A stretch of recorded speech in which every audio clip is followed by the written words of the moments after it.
வணக்கம் ஃப்ரெண்ட்ஸ், இன்றைக்கி நாம் ஷார்ஜாவில் G+3 எஸ்கவேஷன் ஒர்க்கு பார்க்க போகிறோம். மொபிலைசேஷன் ஒர்க் பண்ணிவிட்டு பவுண்ட்ரியை ஃபிக்ஸ் பண்ணிவிட்டு 4 சைடு அவங்க ஃப்ளாட் லிமிட்டை மார்க் பண்ணிவிட்டு ஃபவுண்டேஷனுக்கோசரம் எஸ்கவேஷன் பண்ணுறாங்க.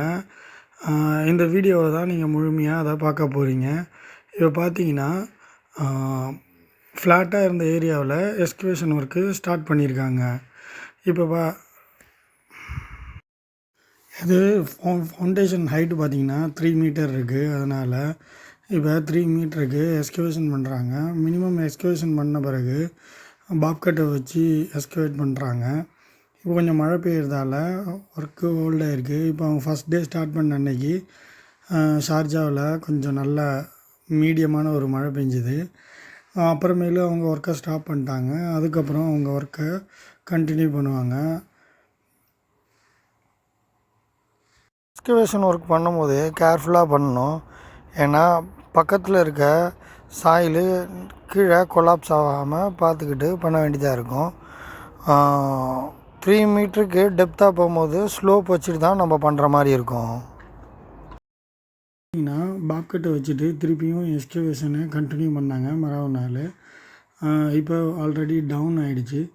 இப்போ இந்த பேலன்ஸான உள்ள சாண்டையும் ரிமூவ் பண்ணிவிட்டு அதுக்கப்புறம் சாயிலை ஒரு தடவை காம்பேக்ட் டெஸ்ட் பண்ணுவாங்க. காம்பேக்ட் டெஸ்ட் பண்ணிவிட்டு அதுக்கப்புறம் காம்பேக்ட் டெஸ்ட் எடுப்பாங்க. அது முடிஞ்சு பிளாஸ்டிக் ஷீட்டு போட்டுட்டு ரோட் பேஸை ஃபில் பண்ணுவாங்க. ரோட் பேஸை ஃபில் பண்ண பிறகு ஃபர்தராக அவங்க ஒர்க்கை மூவ் பண்ணுவாங்க.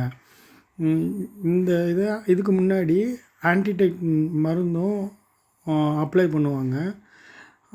அதோட இதுதான் இந்த லொக்கேஷனில் தான் ப்ராஜெக்ட் நடந்துகிட்ருக்கு. எஸ்கவேஷன் முடிஞ்சு லெவலிங் பண்ண பிறகு நெக்ஸ்ட்டு ஸ்டெப்பு நம்ம பார்த்திங்கன்னா ரோட் பேஸு, அதாவது அக்ரிகேட்டும் கொஞ்சம் சிமெண்ட்டும் மிக்ஸ் பண்ண டிசைன் தான் ரோட் பேஸு. அந்த ரோட் பேஸு இந்த மாதிரி பண்ணிவிட்டு தண்ணி ஊற்றிட்டு கம்பேக்ட் பண்ணி கம்பேக்டர் மிஷின் இருக்குது. இந்த கம்பேக்டர் மிஷினை வச்சுட்டு கம்பேக்ட் பண்ணிட்டாங்க. அதுக்கப்புறம் காம்பேக்ட் டெஸ்ட்டும் எடுத்திருக்காங்க. 3 பாயிண்ட் எடுத்திருக்காங்க. உங்களுக்கு காம்பேக்ட் டெஸ்ட் எப்படி பண்ணணுன்னா நான் முன்னாடி ஃபஸ்ட்டு ஒரு வீடியோ போட்டிருக்கேன். அதோட லிங்க்கும் நான் கொடுத்துருக்கேன். நீங்கள் பார்த்து அதை தெரிஞ்சுக்கோங்க. தேங்க்யூ ஃபார் வாட்சிங்.